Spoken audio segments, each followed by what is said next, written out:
Hello, and welcome to Family Folktales from the Nashville Public Library. I'm Susan Poulter, a librarian at the main library.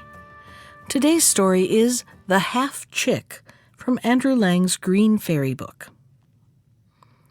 Once upon a time, there was a handsome black Spanish hen who had a large brood of chickens. They were all fine, plump little birds except the youngest, who was quite unlike his brothers and sisters. Indeed, he was such a strange, queer-looking creature that when he first chipped his shell, his mother could scarcely believe her eyes. He was so different from the other 12 fluffy, downy, soft little chicks who nestled under her wings. This one looked just as if he had been cut in two. He had only one leg, and one wing, and one eye, and he had half a head and half a beak. His mother shook her head sadly as she looked at him and said, "My youngest born is only a half-chick. He can never grow up a tall and handsome cock like his brothers. They will go out into the world and rule over poultry yards of their own, but this poor little fellow will always have to stay at home with his mother." And she called him medio polito, which is Spanish for half-chick. Now, though he was such an odd, helpless-looking little thing, his mother soon found that he was not at all willing to remain under her wing and protection. Indeed, in character, he was as unlike his brothers and sisters as he was in appearance. They were good, obedient chickens, but when the old hen chased after them, they chirped and ran back to her side. But the half-chick had a roving spirit in spite of his one leg, and when his mother called to him to return to the coop, he pretended that he could not hear, because he had only one ear. When she took the whole family out for a walk in the fields, the half-chick would hop away by himself and hide among the corn. Many an anxious minute his brothers and sisters had looking for him, while his mother ran to and fro, cackling in fear and dismay. As he grew older, he became more self-willed and disobedient, and his manner to his mother was often very rude, and his temper to the other chickens very disagreeable. One day he had been out for a longer expedition than usual in the fields.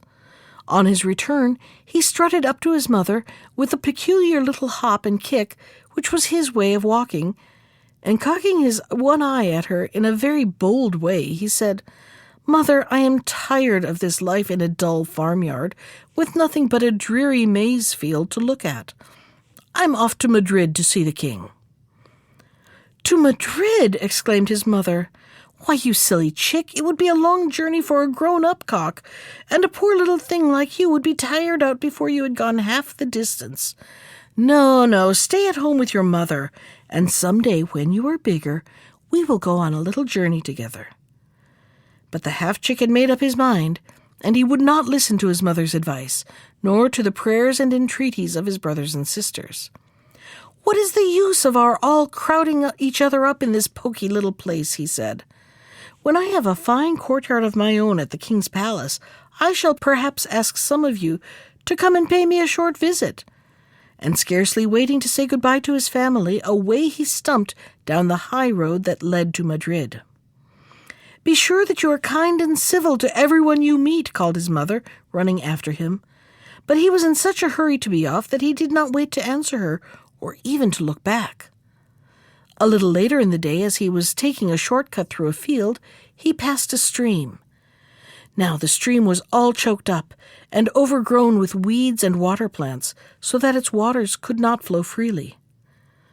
"Oh, half-chick," it cried, as he hopped along its banks, "do come and help me by clearing away these weeds."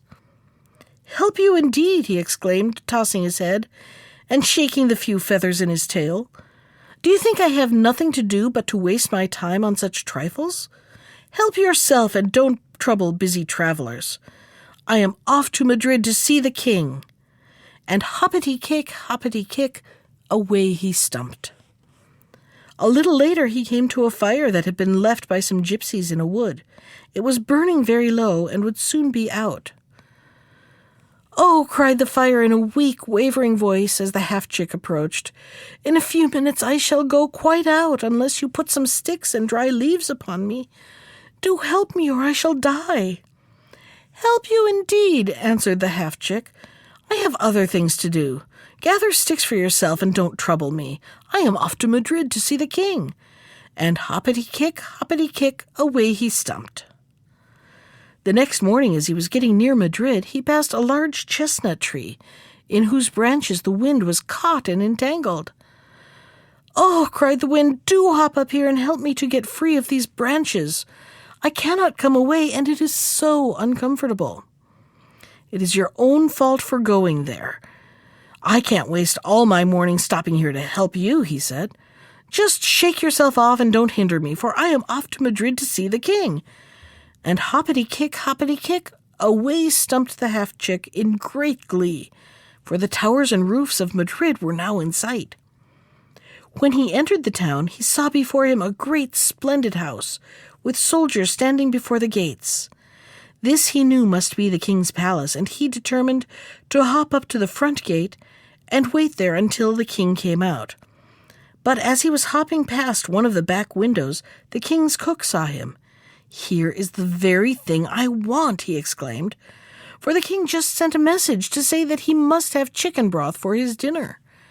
And opening the window, he stretched out his arm, caught the half-chick, and popped him into the broth pot that was standing near the fire.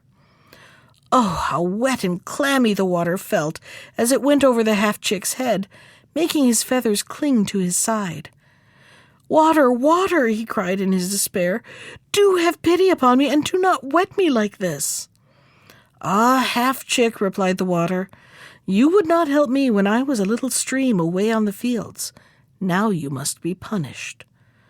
Then the fire began to burn and scald the half-chick, and he danced and hopped from one side of the pot to the other, trying to get away from the heat and crying out in pain, "Fire, fire, do not scorch me like this. You can't think how this hurts."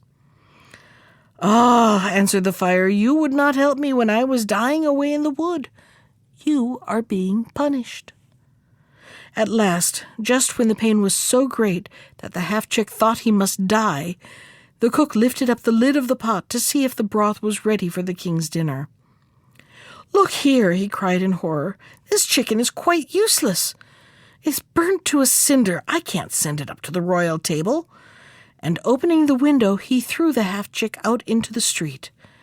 But the wind caught him up and whirled him through the air so quickly that the half-chick could scarcely breathe, and his heart beat against his side till he thought it would break. "Oh, wind," at last he gasped out, "if you hurry me along like this, you will kill me. Do let me rest a moment, or—" But he was so breathless that he could not finish his sentence. "Ah, half-chick," replied the wind, "when I was caught in the branches of the chestnut tree, you would not help me. Now you are being punished." And he swirled the half-chick over the roofs of the houses till they reached the highest church in town, and there he left him fastened to the top of the steeple. And there stands the half-chick to this day. And if you go to Madrid and walk through the streets till you come to the highest church, you will see the half-chick perched on his one leg on the steeple, with his one wing drooping at his side, and gazing sadly out of his one eye over the town. That was The Half-Chick from Andrew Lang's Green Fairy Book.